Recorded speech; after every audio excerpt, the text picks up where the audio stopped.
नमस्कार दोस्तों, आज हम आपके सामने फिर एक कहानी लेकर आए हैं। राजा और पुजारी की कहानी। बहुत समय पहले जावा नाम का साम्राज्य हुआ करता था। वहाँ सिद्धि मांत्रा नामक एक ब्राह्मण रहता था। वह बहुत ज्ञानी था। राजा भी उसके ज्ञान से काफ़ी प्रसन्न रहते थे, इसलिए उन्होंने ब्राह्मण को सारी सुख सुविधाएं दे रखी थी।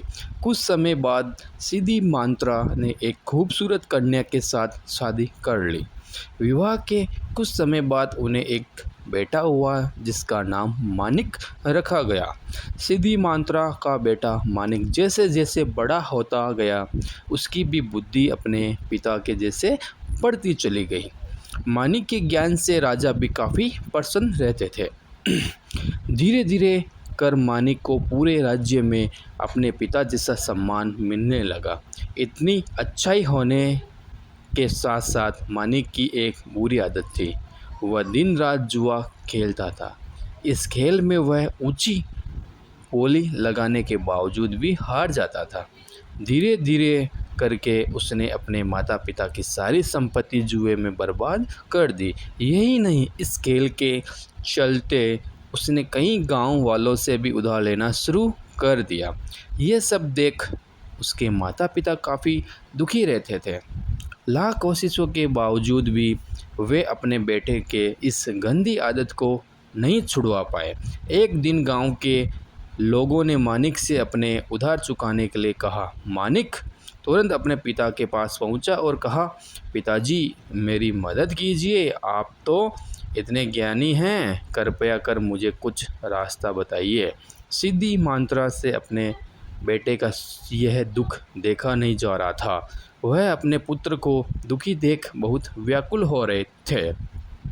एक दिन ब्राह्मण सिद्धि मांत्रा ने तय किया कि वह आसपास के गांव में जाकर पूजा पाठ कराएंगे और अपने बेटे के उधार को चुकाने की कोशिश करेंगे। हालांकि सिद्धि मांत्रा के मन में यह चिंता हमेशा रहती थी कि पूजा पाठ करके बेटे के उधार के सारे पैसे उतार पाना मुनासिब नहीं है।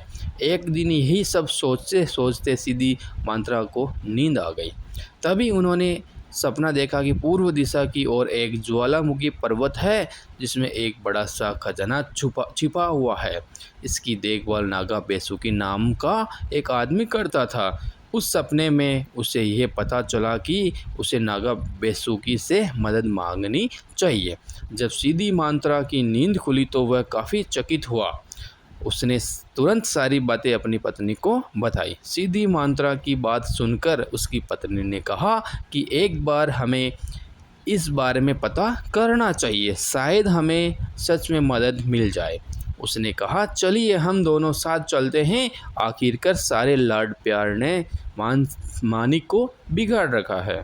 सिद्धि मांत्रा अपनी पत्नी की बात से राजी हो गया। अगली सुबह दोनों उस पर्वत की ओर जाने के लिए निकल पड़े।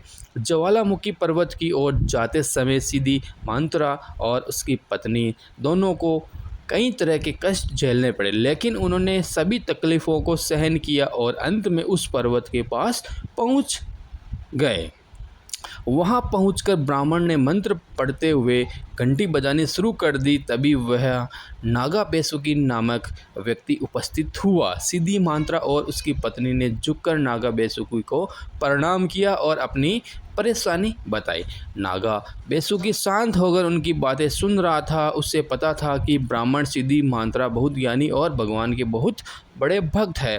वह अपने पुत्र के कारण काफ़ी कष्ट में है, इसलिए नागा बेसुकी ने उनकी मदद के लिए अपने शरीर का एक हिस्सा झाड़ा, जिससे ढेर सारा धन जेवर और सिक्के की बरसात होने लगी। इसके बाद नागा बेसुकी ने सिद्धि मांत्रा से कहा, हे ब्राह्मण, आप अपनी ज़रूरत के हिसाब से धन ले जाएं। इतना कहते ही नागा बेसुकी वहाँ से गायब हो गए। इसके बाद सिद्धि मांत्रा और उसकी पत्नी ने अपनी ज़रूरत के हिसाब से धन बटोरा और नागा बेसुकी को धन्यवाद कहकर वहाँ से चले गए। इधर अपने घर पर माता पिता को न पाकर मानिक बहुत चिंतित हो रहा था। दरअसल आधी रात को कभी भी उसके माता पिता घर से बाहर नहीं जाते थे। उसे डर था कि उसके माता पिता उसके कारण किसी मुसीबत में न फंस गए हो, क्योंकि उन्होंने उसे वचन दिया था कि जब तक वे उसके उधार चुकाने के लिए कोई व्यवस्था न कर ले वह घर नहीं लौटेंगे। तभी अचानक दरवाजे पर खटखट की आवाज़ सुनाई दी।